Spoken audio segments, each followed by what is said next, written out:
박근혜 대통령은 오늘 2차 규제개혁 장관회의를 주재하고 더딘 규제개혁에 위기감을 느끼지 않을 수 없다고 말했습니다. 또 중소기업인과 소상공인들의 건의사항들을 듣고 개선을 지시하기도 했는데요. 오늘 토론에서 어떤 얘기들이 나오고 있는지 취재기자 연결해서 소식 알아보겠습니다. 박기현 기자. 네, 청와대 춘추관입니다. 네, 박근혜 대통령 오늘 모두 발언에서는 우리 규제개혁이 아니하다 이렇게 질타했죠? 네, 그렇습니다. 박 대통령은 우선 지금 우리 경제가 중대한 골든타임에 들어섰고 주어진 시간이 많지 않다고 말했습니다. 경쟁국들은 과감한 규제개혁을 하고 있는데 우리의 규제개혁은 너무 안이하고 더딘 것이 아닌지 위기감을 느끼지 않을 수 없다고 지적했습니다. 그러면서 서비스 산업과 제조, IT 분야 등 우리 산업의 혁신을 가로막고 경쟁력을 떨어뜨리는 낡고 불합리한 규제를 더 빨리, 더 과감하게 개혁해야 한다고 강조했습니다. 또 경직된 노동시장의 규제 개혁을 통해 일자리 창출에 물꼬를 트는 데도 힘써야 한다고 강조했습니다. 이어서 자영업자와 소상공인 등 서민들의 불편을 해소하는 게 중요하다고 밝혔는데요. 박 대통령의 발언 내용 직접 들어보겠습니다.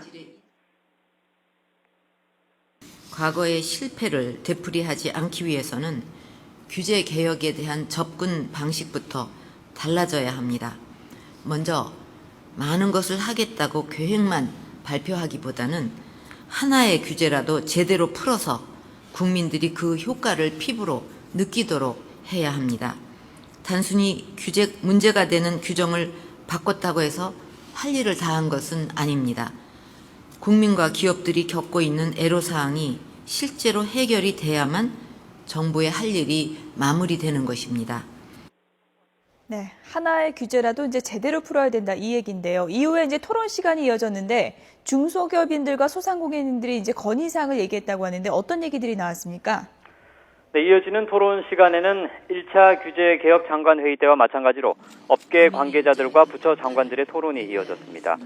참석자들은 미용 분야를 세분화해 메이크업 분야도 자격증 제도를 만들어 달라는 것과 생닭 포장 판매 규정을 개선해 달라는 건의 등 여러 의견들을 개진했습니다. 또 한 게임 개발업체 대표는 콘텐츠 상품이 실제 판매 기간은 1년 이하인데 기술료는 5년 동안이나 징수한다면서 개선을 요구하기도 했습니다.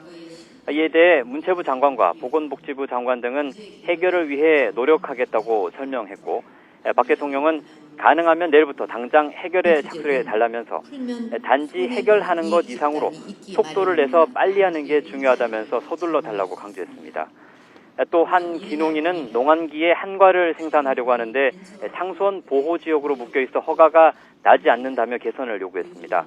이에 대해 박 대통령은 환경부 장관에게 법 개정이 필요하면 내년에도 해결이 어려운 거 아니냐, 경미한 경우에는 허용이 가능하다는 현행 규정은 어떻게 되냐며 캐물었고 어떻게든 하려면 방법이 보인다고 지적하기도 했습니다.